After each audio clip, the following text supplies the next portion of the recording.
Hello বন্ধুরা, আসসালামু আলাইকুম। আমি এমডি সলিহিন। তোমরা দেখছো এনএস মন্ডল অনলাইন সার্ভিসেস। বন্ধুরা, আজকে আমরা ই আধার ই প্যান মোবাইল থেকে কিভাবে ডিজিটাল সাইন ভেরিফিকেশন করব সেই নিয়ে বিস্তারিত আলোচনা করব। তো বন্ধুরা, প্রথমেই বলে রাখি, যেসব বন্ধুরা ভাবছো যে আমি কোনো অ্যাপ্লিকেশন নিয়ে আলোচনা করব, যেই অ্যাপ্লিকেশনের মাধ্যমে সরাসরি আমরা মোবাইল থেকে আধার কার্ড হোক, প্যান কার্ড হোক ভেরিফিকেশন করতে পারবো, তাহলে বন্ধুরা ভিডিওটি স্কিপ করতে পারো। তার কারণ হচ্ছে এখনো পর্যন্ত সেরকম কোনো অ্যাপ্লিকেশন বা সফটওয়্যার লঞ্চ হয়নি যেটার মাধ্যমে আমরা মোবাইল থেকে ডিরেক্টলি ভেরিফিকেশনটি করতে পারবো। তো আমি প্রথমত একটি অ্যাপের সঙ্গে পরিচয় করিয়ে দিতে চাইছি, যেটা হচ্ছে পিসির একটি অ্যাপ। সেটা হচ্ছে অ্যাডোব রিডার, অ্যাডোব অ্যাক্রোবট রিডার। ইতিমুহূর্তে আমরা অনেকেই জানি যে যে কোনো ডিজিটাল সাইন ভেরিফিকেশন করার জন্য এটাই হচ্ছে একটি অ্যাপ, যেটা হচ্ছে অ্যাডোব অ্যাক্রোবট রিডার।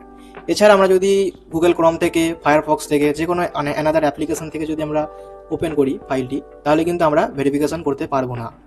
তো আমি যদি এখানে আমার একটি আধার কার্ড আনলক করে নিই, তাহলে দেখতে পাবো এখানে একটি সবুজ টিক এসে গেছে।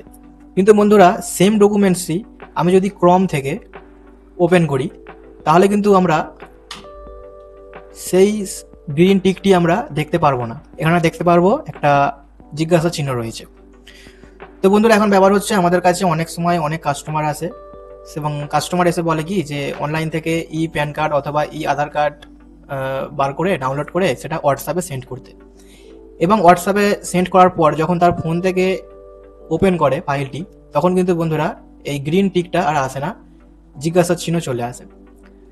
তো এমনকি পজিটিভ রয়েছে, যে পজিটিভটি অ্যাপ্লাই করলে মোবাইল থেকে ওপেন করার পরেও আমরা ডিজিটাল সাইনটা দেখতে পারবো। সেই নিয়েই আজকের এই আলোচনা।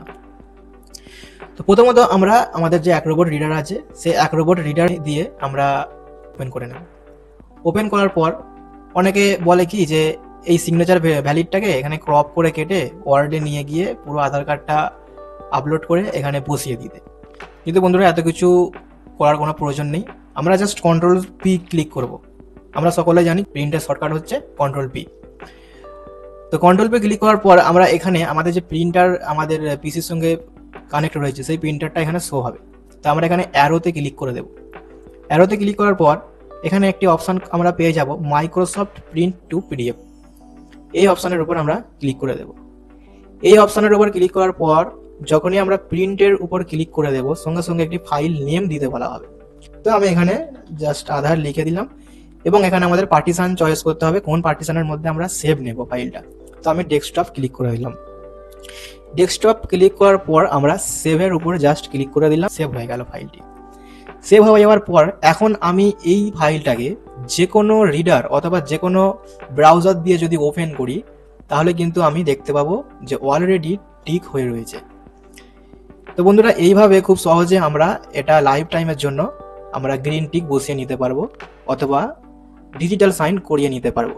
এই ফাইলটা আমরা যদি এবারে হোয়াটসঅ্যাপে সেন্ড করে দিই যে কোনো কাস্টমারকে, তাহলে কিন্তু মোবাইল থেকেও বন্ধুরা দেখাবে যে ডিজিটালি অলরেডি সাইন্ড হয়ে রয়েছে। তো আজকের ভিডিও ছিল বন্ধুরা এই পর্যন্তই। ভিডিওটি কেমন লাগলো সবাই কমেন্ট বক্সে জানাবে। আজকের মতো বিদায় নিচ্ছি। আসসালামু আলাইকুম। সবাই ভালো থাকবে, সুস্থ থাকবে।